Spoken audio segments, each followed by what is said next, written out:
Welcome to the Pastured Pig Podcast, where we share the successes and challenges of raising pigs on pasture. We talk to producers all over the country, from small homesteads to large commercial pasture operations. Whether you're new to pastured pigs or have been raising hogs for decades, we hope you hear new ideas and new perspectives on pasturing hogs. Here's your host, Troy McClung.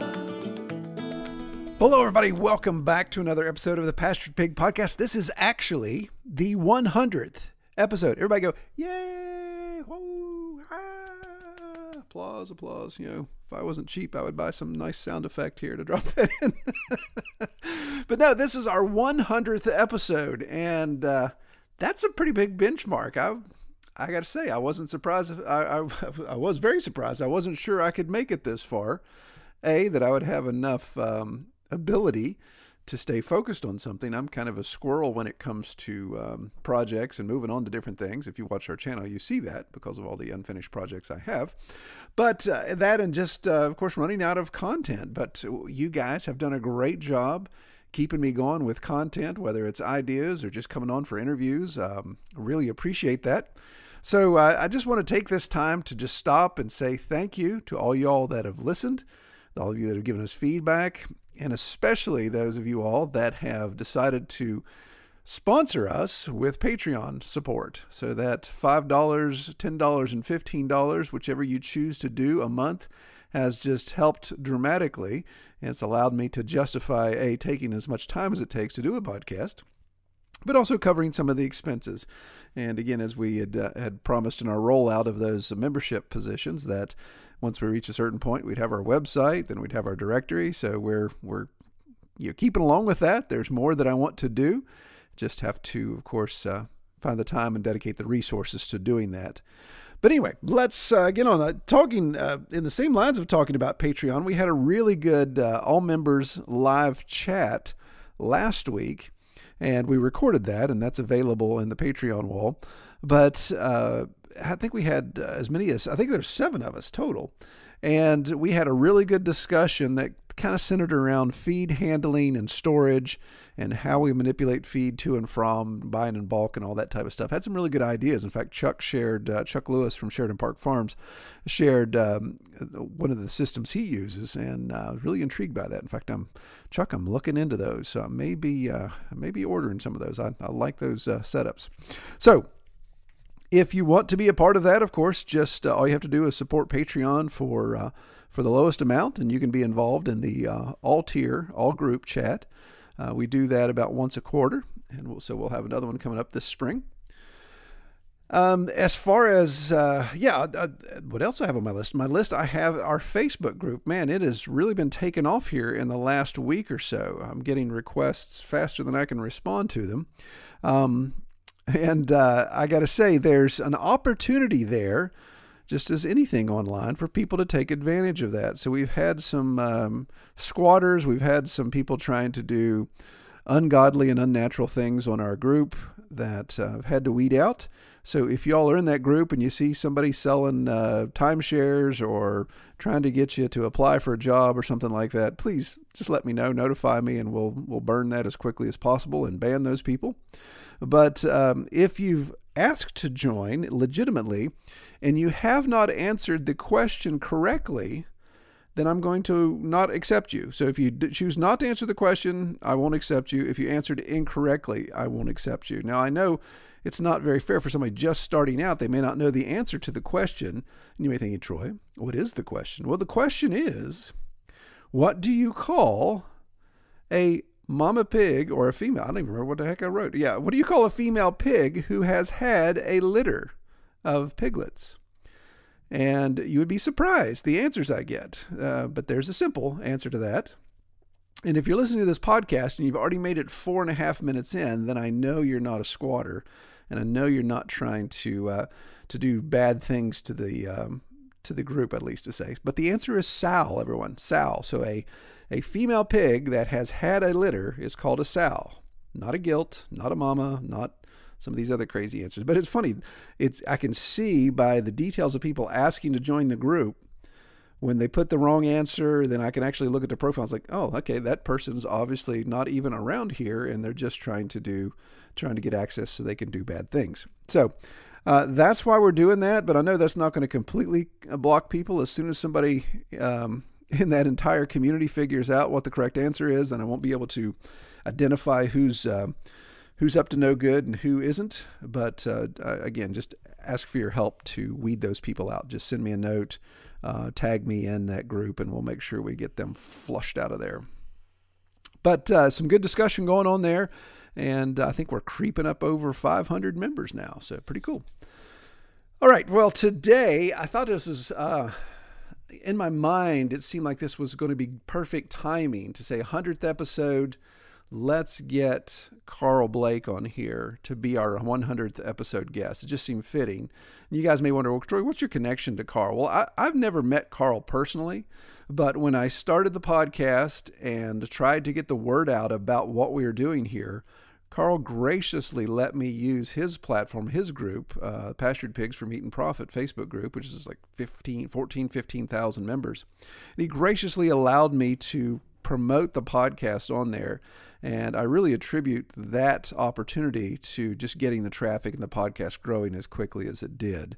So I feel indebted to Carl. I appreciate his help in helping me in that. I think it's funny. Carl may come off a little abrasive. Some of you guys may pick up on that and think he's a little abrasive, but he's just passionate about what he does. And so you have to take that abrasiveness with with a grain of salt. He's passionate about what he does. He wants to see people succeed, and he's actually very sacrificial when it comes to that. So if you've happened to be on the opposite end of his abrasiveness, just know he's doing it because he loves you, right? He just wants to see you succeed. All right.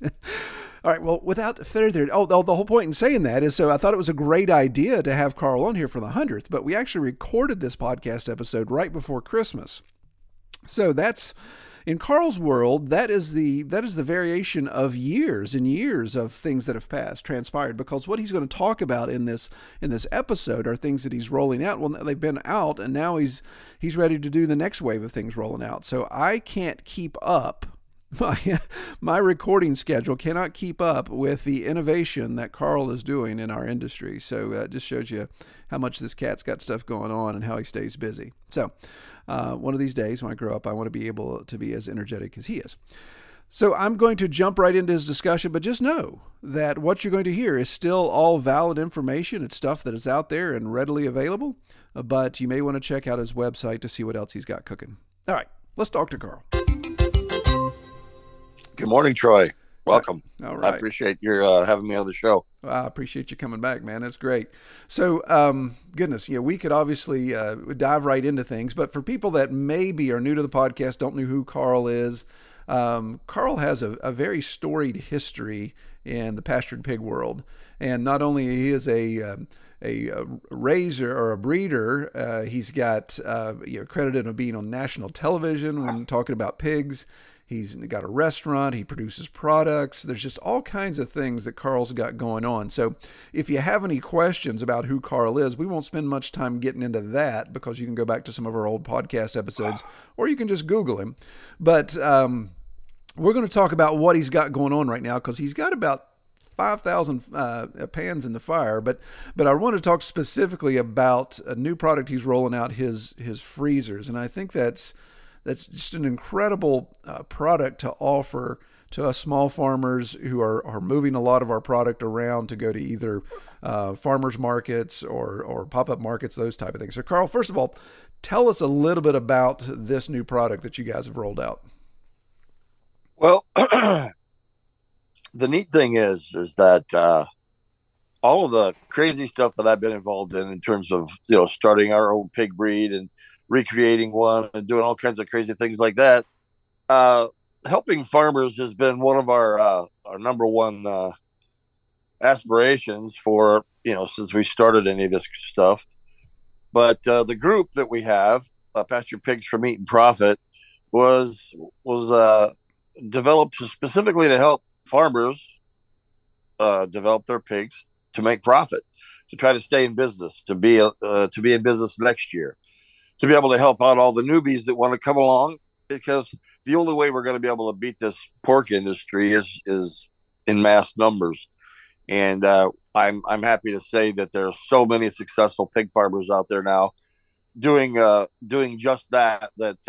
I'm really proud of the fact that we've been able to enhance their operations.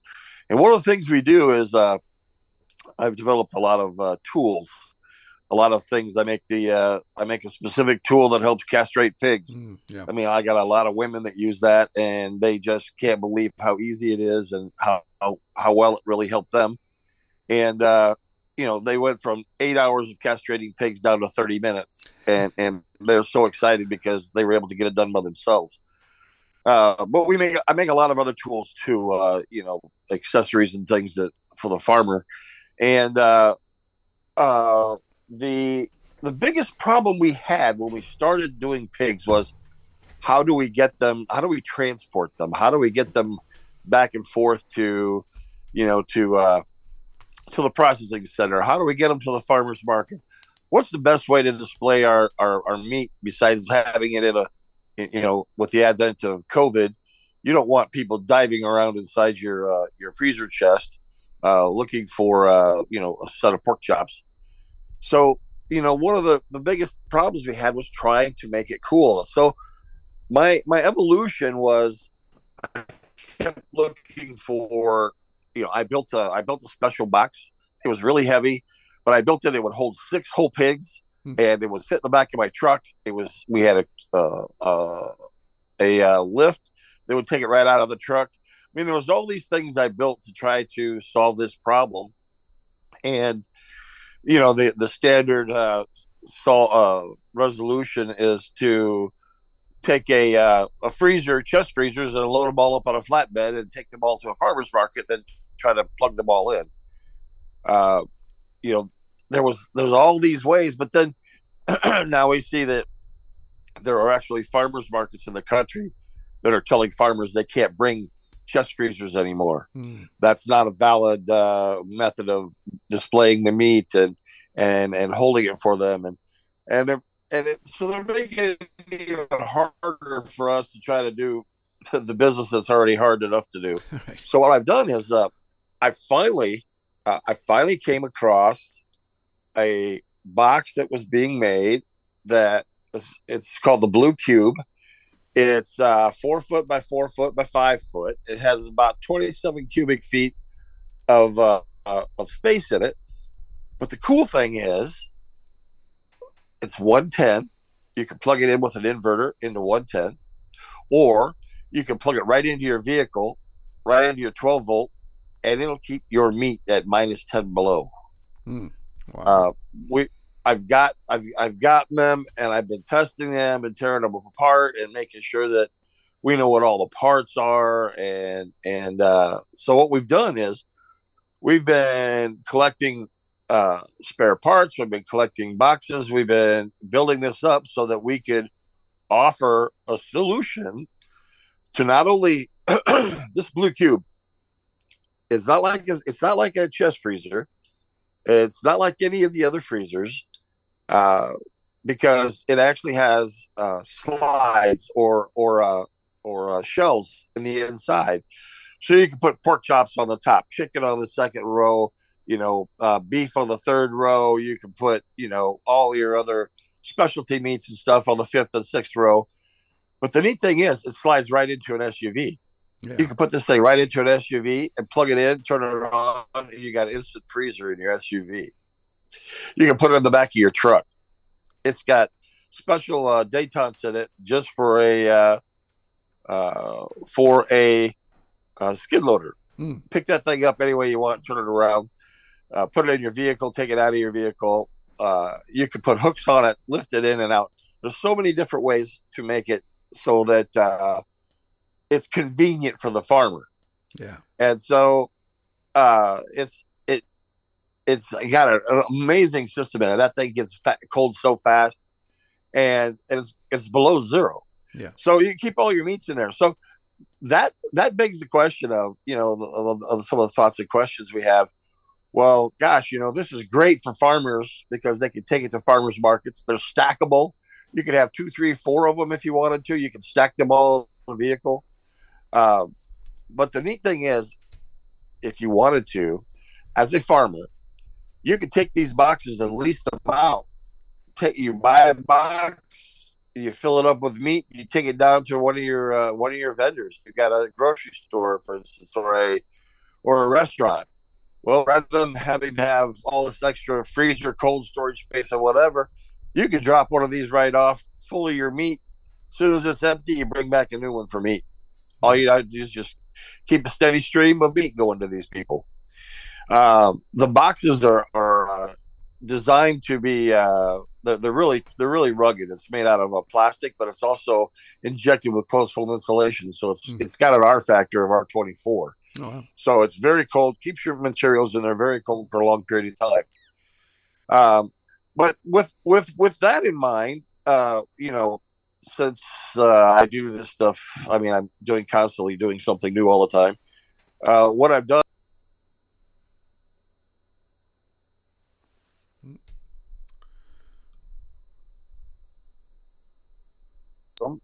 Sorry, Carl, I'm losing. I mean, it's built a walk-in cooler. Okay. Hey, I got to interrupt you. You dropped out on me there for a second. So if you wouldn't mind, just back up to where you said you got stuff going on and you're getting ready to kind of talk about your next point there. If you could back up to that real quick. Oh, yeah. Okay. So the next point is that what we did is we've gone one step further in that we have this cube, and it's available for farmers. You can buy them right now.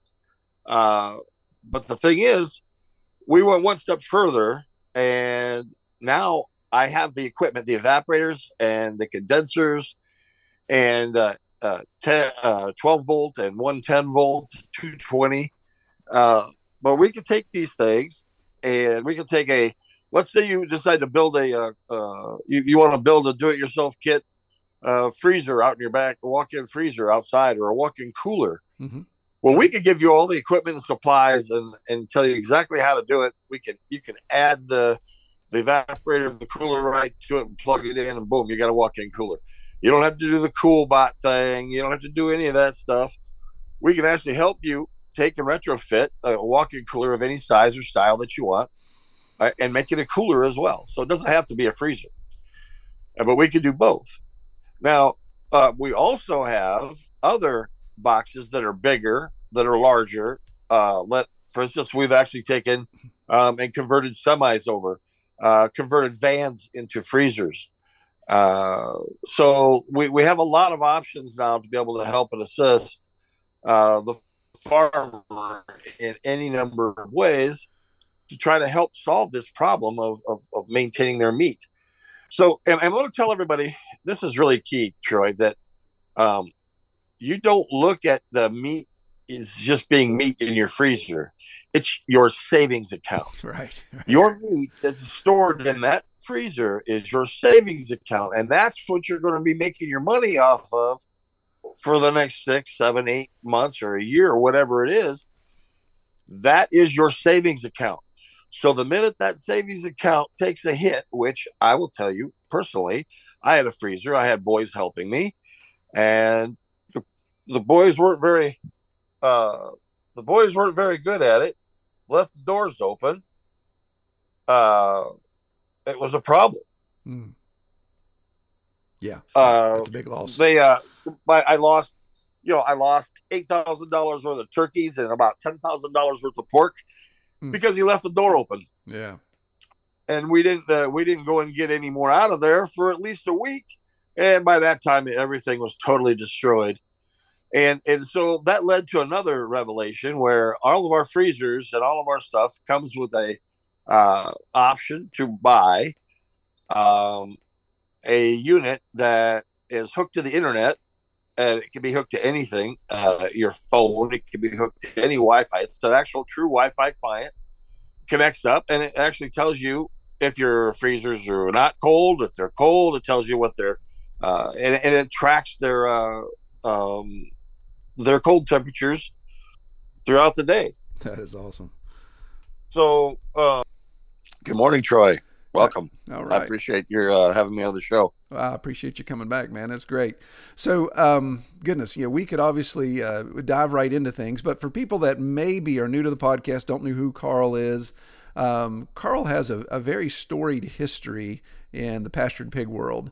And not only he is a raiser or a breeder, he's got credited of being on national television when talking about pigs. He's got a restaurant. He produces products. There's just all kinds of things that Carl's got going on. So if you have any questions about who Carl is, we won't spend much time getting into that because you can go back to some of our... Mated with a purebred Michon. Mm-hmm. And these pigs are turning out phenomenal. And we've got more than 3 or 4 dozen now that are out there producing these black beauties. And I started them clear back in 2007. Yeah. The thing is that I felt like I had I've still raised them, but I have other people. There's so many people raising them now. It's phenomenal, but they're doing very, very well out there selling that as a pig that's not a Berkshire, that's not a Hampshire, that's not a, all these different pigs and breeds. It's none of those. It's something totally new. And so chefs are really, really into that kind of a thing. And they want to try it. Then once they try it, they're hooked because, it's really, really a good pig. Yeah. And that's a good pig for those people to start off with and start making money. You can go out and get all the Berks you want, but a Berk is only, it's a good pig, but it's not a great pig. We want great pigs, and we want a great pig. And a great pig has 2 sides to the coin. One is that it's good for the farmer because the farmer can make money, and it's great for the chef and the end customer that wants to eat it. It's not like, say, the Mangalitsa, which is really, that's really good and tastes great and everything, except it has a 1-inch loin eye. It's slow to grow. It takes 2 years. On the farmer side of things, it doesn't work. You can't raise enough Mangalitsas to make money on them. There's not a possible way. You can't make money on a pig that takes 2 years to grow unless you spend a couple $1 million to get them up and get them into a chain and get them to start producing. But even then, the most of the fund showed us that they were losing $5 million a year on a pig like that. Well, we're not into losing $5 million a year. Yeah. That's not what we're here for, man. We're here to be here for the long run to make sure that we can continue on having good, marketable products to eat and have good, healthy products to eat. And give us all of us are products of all this crap of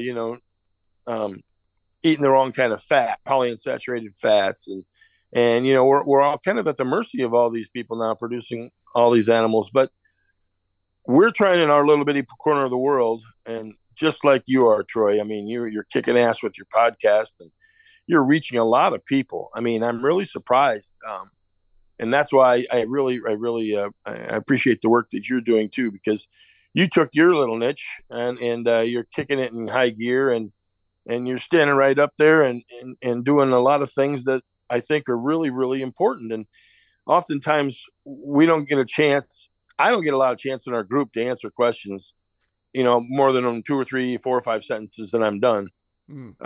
Because I'm so busy trying to do other things. Right. Like right now we're building commercial cold storage. We're putting in over 11,000 square foot of cold storage space, because what is your cold storage? It's your savings account. Yeah. We are producing, one of the things we're doing is taking roaster pigs. We're going to be sending roaster pigs all over the United States. And what we're doing is we're taking all those roaster pigs, putting them together, and we freeze them. We process them at one time. We take them in and we freeze them, and we put them in a lot, and we hang them right in our freezer. And that way we have pigs all year round. And then we're taking our Wagyu beef along with our Iowa Swabian Hall pig, and we're mass producing them in the forest mast, and acorns. They're acorn fed. And these pigs all coming up are being processed 40, 50 a month. And then what we do is we put them right into our freezers, and that banks it. Now we're going to deal with our restaurants, our restaurant chains, our distribution chains, and all the others, where we can provide them with a consistent supply of high quality meat, high quality fat, high quality blood red products. And we're banking right here in our cold storage. And what we discovered is that there's a lot of other people that want to do the same thing. So we're taking on and adding cold storage on a monthly basis. We're adding a new freezer almost every month now. Wow. That's so so I think it's we're moving ahead, and we're really trying to build a build a whole system from we raise the cows and the pigs to the end customer, and we eliminate all of the middlemen. All of them. There's no middlemen between us. When you get a pork chop from me, that pork chop comes from us. Our growers are raising that pig, goes to the processor. I get it here. We turn around and sell it to you. We don't have anybody else in between. Right. We don't have any cold storage. We have the processor. But the only thing we're going to be using the processor for in the oncoming months, we're building our own processing facility now so that we can bring in wholes or halves or pieces of pigs come in, and then they get diced into anything the chefs want. And but we're not going to do the kill part, the kill and chill. We'll have others do the slaughtering and the kill and chill, but we bring it in and turn it into real products. Our value add products are smoking and stuff, as well as smoking and curing and whatever. And our processing center. So when the meat comes in there, the processing center either goes left to get smoked and brined, or it goes right into the freezer and then it goes to the end customer. Yeah. But we don't have any middle people slurping and sucking off the profits that you're trying to make. Right.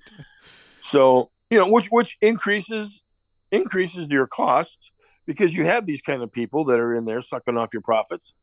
Well, we don't have to rely upon that, So it's been a long road to hoe, I'm telling you that. Yeah. But I was so happy. 2 weeks ago, we put $110,000 worth of meat in our storage facility. Goodness. Yeah. That's progress, Bubba. That's getting it done. That is getting it done, man. And what it just blows my mind. So yeah, I love everything you said there about eliminating the middleman, and that gives you full control, no surprises. Nobody's going to, crow hop you in the middle of the night saying, "Hey, we're going to increase our costs by this much, and you've got to eat that." But you're going even one step further, right? With the restaurant. So you're not only producing food for people to giving it to an end user so they can prepare it, but you've got a physical location where you have, like you said, you're smoking meat. People can come in and actually dine at your facility. Is that correct? Yes. That's probably the fun, because, out of all the things I do, one of the coolest things I love to do is cook food for people. Yeah. Because it's immediate gratification. If you take a bite of a steak or a pork steak that I made, and I can tell on your face instantly whether you like it or not. and it's like, oh yeah, you like that? Awesome. This instant gratification, and if you've done something right or wrong, and it's easy to find out real quick. But the thing is, in our little diner, we have a little diner. It seats 16 people. It's not real huge. But we have an old hickory smoker, and I've been smoking stuff since I was like 5 years old. So, I mean, I've been doing it a long, long time. And I was so happy. I got a $32,000 old hickory smoker that has all the bells and whistles. And I'm telling you what, boy, can that make that thing just made everything different. Yeah. The quality is unbelievable. And so what we do is we actually have a store. The storefront is, and if you look at any guns in St. Louis, any guns, and then the smokehouse, it's two buildings right there. Or it's one building with two places in it. And it's unbelievable. I mean, I give Lou Rook a huge amount of kudos for building such a wonderful place. But I want to emulate him. Emulation is the sincerest form of flattery, I think. But right. I'm trying to emulate some of what he does. In that, the front of our building has all these frozen meats: our pork, beef, and chicken, our Wagyu Iowa soybean hull, and then our own chicken that we have that's free range. And those are all produced right here, and we get them frozen, and you can walk in and you can buy a steak right on the shelf. Yeah. But we also have a fresh counter where you can go in and you can get a fresh steak. You can get a fresh ribeye right there. $35 a pound ribeye right there on the spot. But then I also have the ability to make all this pulled pork and the brisket and the sandwiches, and we make a heck of a Reuben. We make all this stuff right there, right? You walk in, it's made right in front of you. And what's neat is that we are now getting offers from others all over the United States that want to be able to take our meats and supply their stores and do something similar. And that's been we got 4 of them right now on the plate, getting ready to open up come spring. Yeah. I love that. Yeah, that's the epitome of value added, like you said. The fact that somebody can come in, they can dine there, so they can have that full dining experience, and then they walk out and say, man, that was the best pork chop, or that was the best brisket I ever had. And they see there in the freezers, well, you can buy that brisket and take it home and do your best to recreate that. And man, you talk about a destination location when it comes to your marketing. It's come experience it, but then also take it home so you can keep the experience alive. That's a great setup, man. Love it. Well, that destination, that idea of a destination, yes, that's exactly what we're trying to do. Yeah. When people came, people from Korea flew all the way over here to go to a little place called the Lincoln Cafe in Mount Vernon, Iowa, to try my pig. That was a destination. Right. I mean, that was a destination. But those people spent 3 days after they had my pork there, prepared by Chef Steigerwald. They paid people to find me so that they could personally tell me it was the best pork they ever put in their mouth. And that was the only English that they knew. Right. Okay, I had someone teach it to them so they could tell me that personally. And I tell you what, that's sat in my, that's actually sat on my things to never forget, because that kind of tells me, that right there is a lesson in a whole bunch of different things. Yeah. But the thing is, making us a destination for people to come and try our pork. What I learned was that the chefs were burning our pigs because they burn at they cook at a lower temperature because it's a monounsaturated fat. We have a whole lot of specialty things about our pigs, but the chefs kept burning them. So one of the things I wanted to do, that's why I developed the American Hot Box, was to make it so you can't burn the pig. And, and we could provide the pig as we want. We could put the pig out there and demonstrate it as we wanted it to be, as opposed to a burnt pig. And they go, well, that wasn't very good. So that's one of the neat things that's really pushed everything that I've done towards this. And now we have this neat little restaurant, and, we provide the best brisket we can do. And, we're providing Wagyu brisket, and it's coming along really, really well. And I think this next spring is going to be huge for us in terms of the store, and when we open up other stores across the country. Oh man. Yeah. So that's great. So I got to ask you this, because I just think it's fantastic, a great storyline. And do you look back and think, you as a country boy, did you ever think you'd be at this spot? I mean, did you think you had this vision years ago, or do you think things have just fallen in place, that maybe it's Providence that's led you to this point? Let me put it this way. I was a computer engineer my entire life, so I spent most of my time in a suit and a tie, tracking down problems in, 17 acres with 77,000 computers and, crazy stuff like that. Right. So when I went, I had a horrible accident in 2007, and that was, I hit a culvert head on at 60 miles an hour, and it broke my neck, my back, and a whole bunch of other things that are unmentionable. But the thing is that, did I ever think that I would ever be known for pigs? No. I invented a few Apple products. I made the Mac Aquarium, which was making aquariums out of old Macintosh computers, which I have a whole bunch here still. And as proof of what I've done. But the thing is, did I ever think myself as having anything to do with? No, I had no idea. Yeah. And so what I did was, and I'm going to say this, there's a lot of people out there. Some people don't believe in God. Other people do. Some people think it's fate, kismet, or whatever. But I'm pushed down this road, and that's why I'm just doing what I'm just doing what I think I'm being told to do or pushed to do. Mm-hmm. And I just keep going. I don't stop or slow down. And quite frankly, I had my 59th birthday last month, and wow. Jesus, I can't believe I'm almost 60 years old. And I don't feel like it because, Courtney and others, they always act like I'm like 19 or 17 years old still. Sure, yeah. But I think all guys are like that. I'm not sure any of us really grow up. Right. But I'm not going to accept getting old. I continue working on this every single day. Like right now, in the last 5 days, you wouldn't believe all the stuff we got done. But commercial cold storage is coming up, and all these other things that are just all keys, parts and parcel of the keys to trying to make the middle-sized farmer come alive. Yeah. Make profit. Go out there and make a dent. Go out there and provide better food. Show the families what farming is all about, and raising our own food. Now, right now with veggies and everything else being so high, yeah, you bet. Am I going to do some really cool stuff this spring with veggies and things like that? You bet I am. I designed a thing called the American Fodder Box, which allows us to grow feed for the animals, and we can grow literally tons of feed in a 7-day cycle.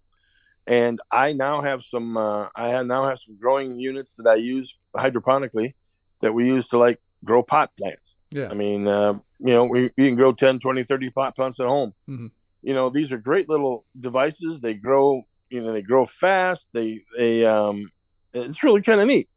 But my expectation is that I would like to have people be completely off the grid in terms of their own veggies and everything else that they personally use. Yeah. Exactly. I mean, that's eliminating the middle person. I don't ever want to get a tomato from Florida ever again as long as I live. Right. That's just bullshit. That's depressing. And exactly. I mean, I could grow some tomatoes, man. When I had my accident, I grew literally 3,000 tomato plants, and people were taking tomatoes out of there by the garbage bag full in the backs of their trucks. I had to give it away because I couldn't sell it all. Right. So, I mean, there's a lot of these things that we can do to help some of the farmers out, and people that don't want to really be into the hardcore farming part of it. Maybe they want to be just, they want to just grow a few things and do some work those guys out. Yeah.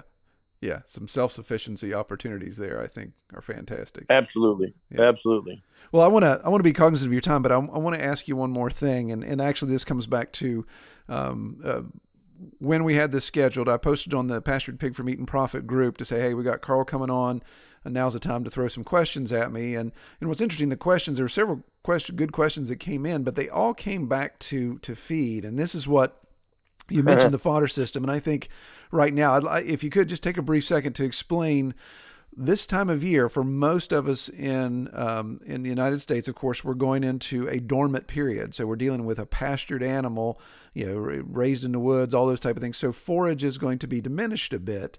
And we still want to keep that pork flavor up. We want to have that nice, all the nutritional value that comes from a pastured hog.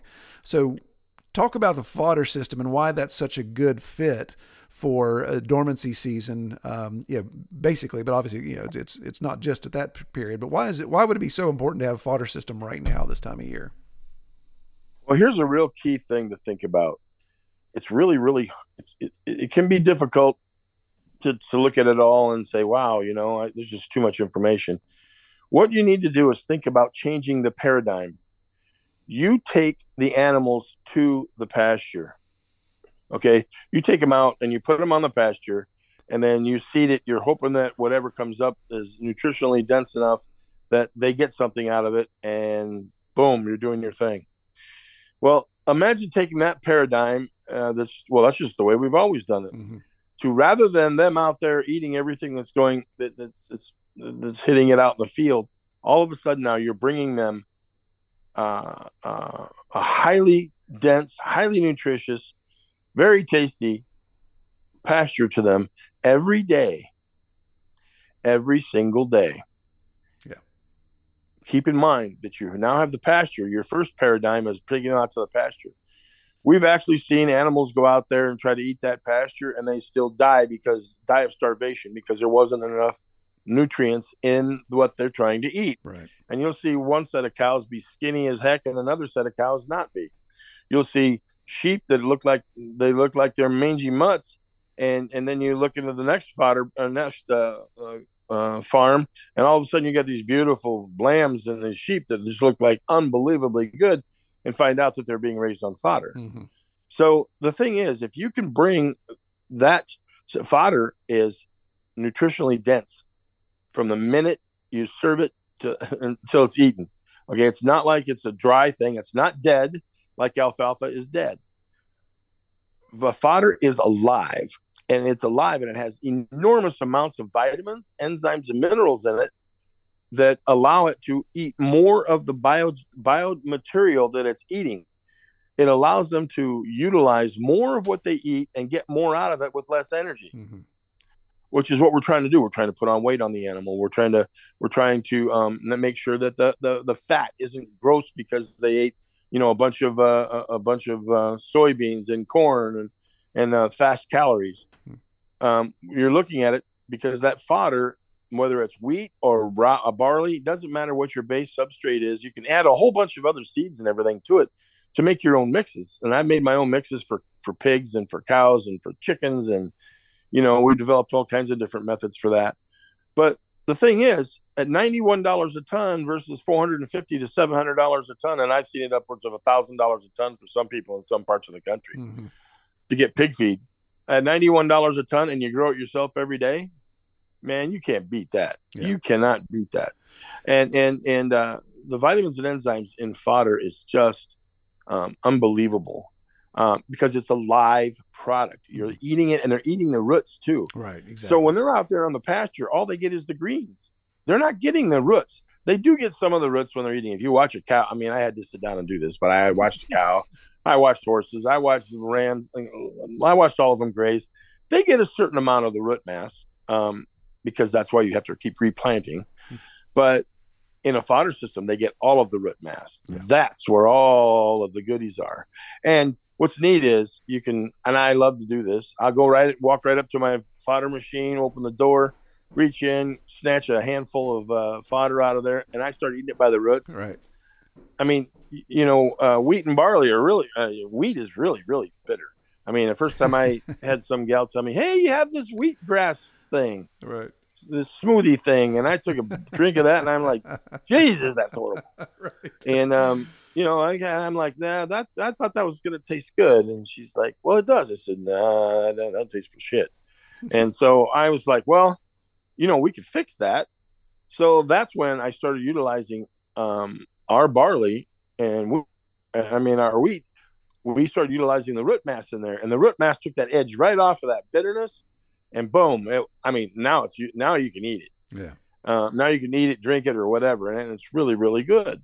But I couldn't eat it because the grains just have too much bitterness in them. But the animals are used to that. Right. But then when they start getting the root mass, that's when the cows will try to kill you to get over. I mean, I had a friend of mine. I told him, I said, when you start feeding them fodder, you need to get out of that pen. And he's laughing like, oh, I don't have any problem with that. It's the guy with the 1,000-pound board that says this is his best friend and just give him 2,500 stitches in his leg. But, it's one of those things where, he went out there, started feeding them fodder, and then the cows, all of a sudden, when they knew they were getting fed, yeah. Here comes 80,000 pounds of beef flying at you, and he got stomped, literally stomped. Yeah. They stomped him into the ground, and he came back out and said, yeah, that won't ever happen. Right. And so I was just like, well, that's the thing. See, the animals know when they eat it, they feel better. They don't have, all my pigs, I can eliminate all of the medicines. We eliminate all the meds because of that. Yeah. Because the fodder. $2,500 worth of meds, for, 2,000 pigs a year, that's a lot of money. Mm-hmm. And if you can eliminate that, now you're making money on the backside. Right. Yeah. That's part of your profit. Yeah. That's part of our group. That's why we really try hard to have people, take care of their pigs and do the proper deworming and all that, because it helps them make money.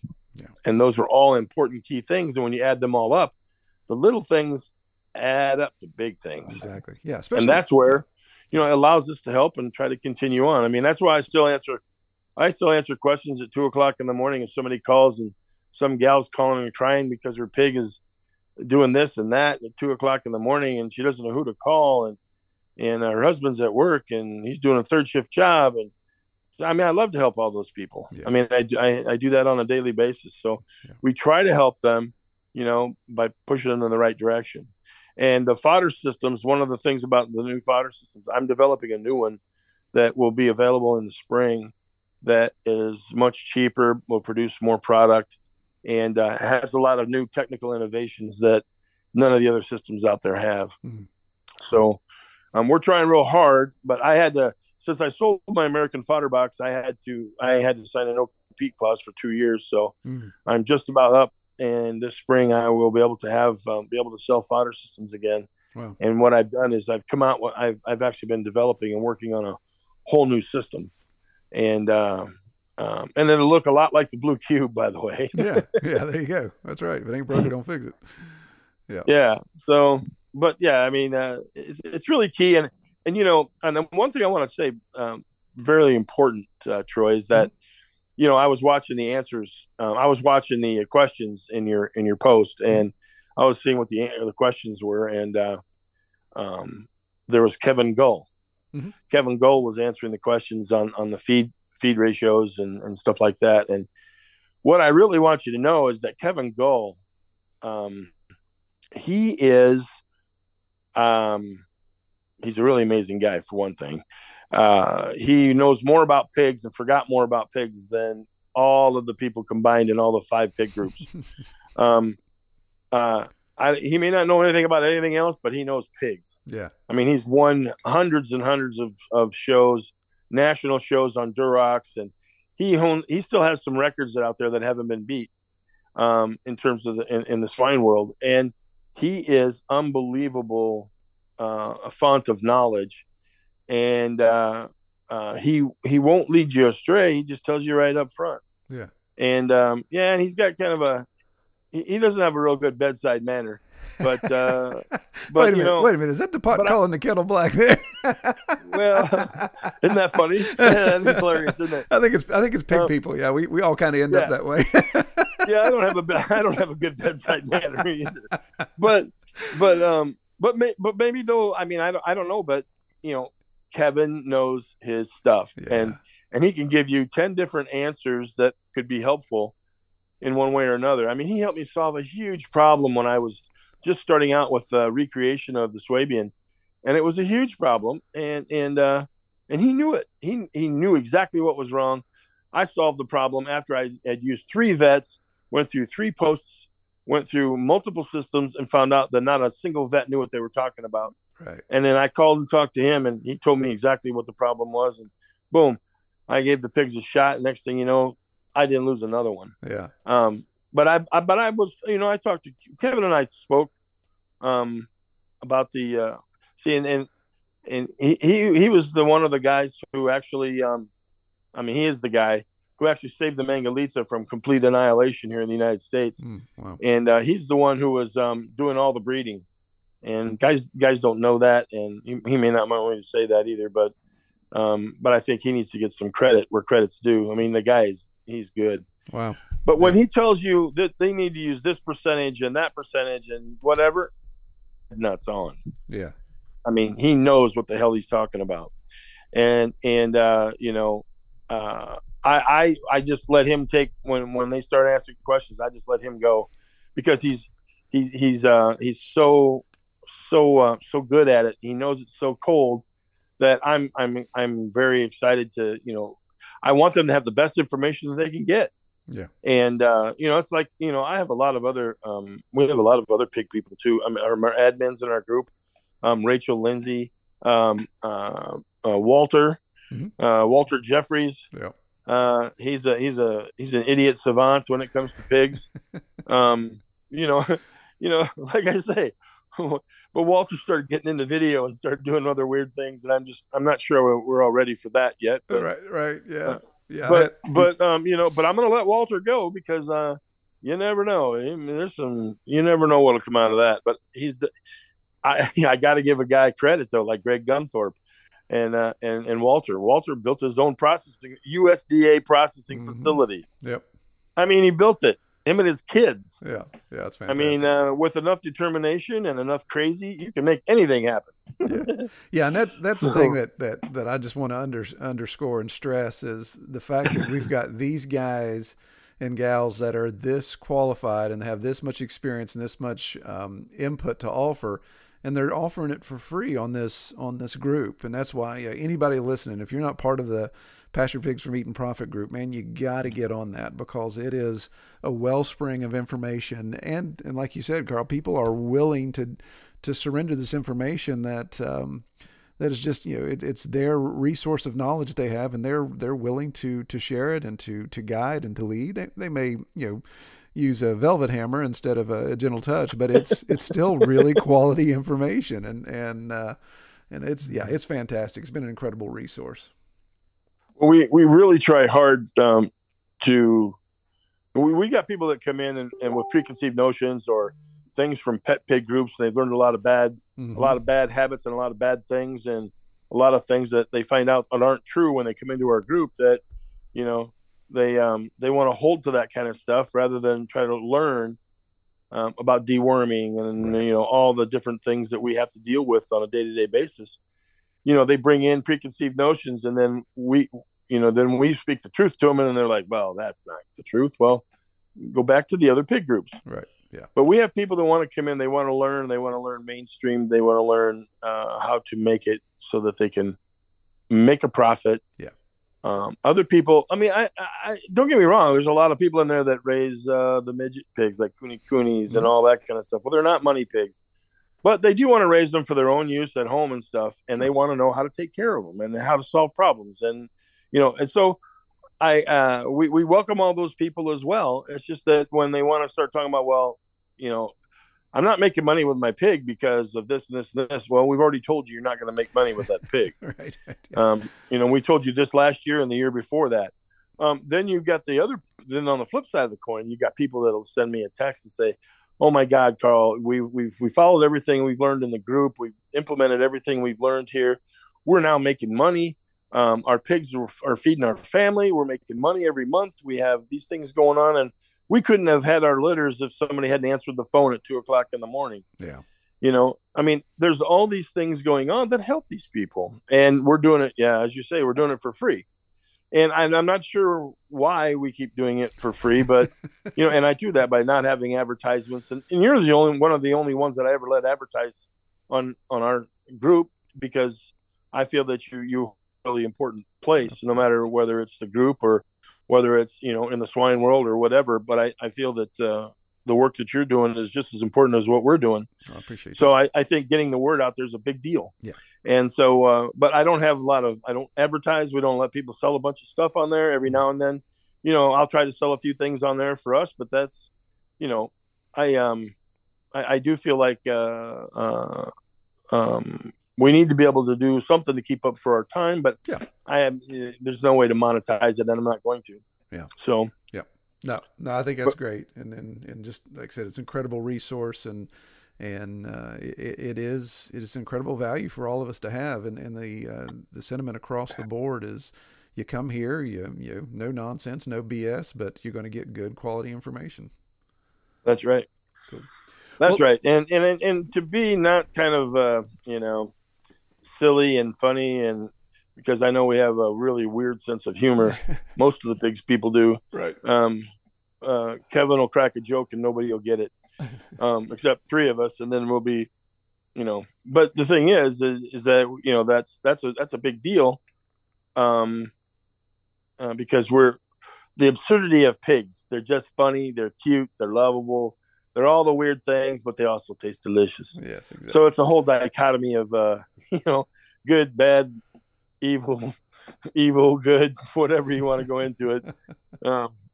There's a lot of things that we do in the pig groups that are different from other pig groups. Right. So, yeah.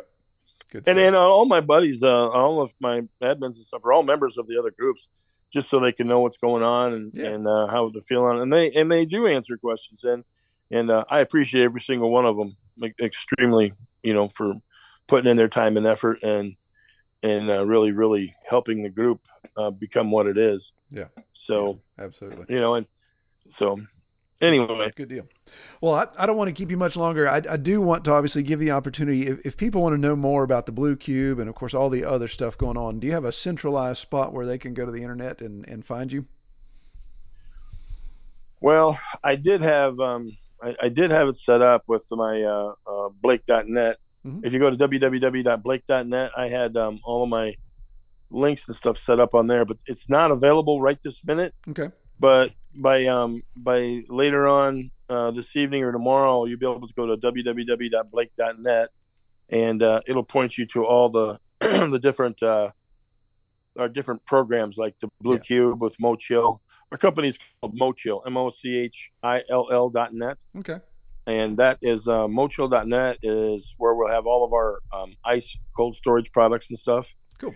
And then Rustic Rooster Meats is where all of our meats can be found, all the kind of meats. Craft Pork is where all of our charcuterie and sausages and craft pork and aged meats and stuff like that. That'll all be on craftpork.com. Okay. American Hot Box, www.americanhotbox.com. That's where you go to get farmers' tools and stuff right now. You'll be able to see like the deherring tool and other things like that. Yeah. Those are all offered on the American Hot Box page. Cool. So good deal. There's probably more. Porkportal.com. Okay. That's another website that we have that points back to craft pork, I think. Yeah. But it's all coming together. It takes a lot of work to try to funnel all this stuff together, but we're getting there. So good deal. Watch for us in the next few weeks. Plus all the classes. I was going to tell you, I'm getting ready to release all these classes that we're doing. I'm doing classes on pork, you'll have a class on castration. You'll have a class on farrowing. You have a class on, how to raise little pigs. There'll be 10 or 12 different classes, and you'll be able to get on those and online and download them or watch them direct right from my I'm using a product called LearnDesk, learndesk.com. And LearnDesk allows me to build my actual classes, syllabus with all the classes and everything all built in. And I can do videos and I can do them live. So when we do our classes every year where we have people come in and learn how to roast pigs, we actually have them come in and they go to class here. But the classes will be shown live, and you'll be able to watch it live over the web, or you'll be able to download the class and watch it at home. Oh, that'd be great. Yeah. What another great resource. Yeah. Cool. So we're transitioning to video and stuff, sort of like Walter is, but I don't know. I think Walter's got kind of crazy with it because I saw him doing all kinds of silly things like quadcopters and all kinds of stuff. Yeah. I'm not sure I want to see him up in the mountains standing on top of a UAV flying over his pigs. Right. But yeah. if it happens, it happens, you know. I hear you. But the classes and stuff I think will be great because I'll teach classes like on how to sharpen knives. We're gonna, it's gonna have classes that do all the weird stuff that I do, like building motorcycles, painting cars, all those kinds of things. Cool. It'll be I'll just do a class and I'll do an hour-long class and then keep adding on classes as we go. Yeah, sounds great, man. That's great. Yeah. Well, I really appreciate you coming on the podcast, and I'll definitely post all this information down here in the show notes so people can find out about it if they're interested. But if you guys want to reach out to Carl, obviously he's on the group and is very quick to respond. So, well, Carl, man, I appreciate you coming on and hope you have a great day. Troy.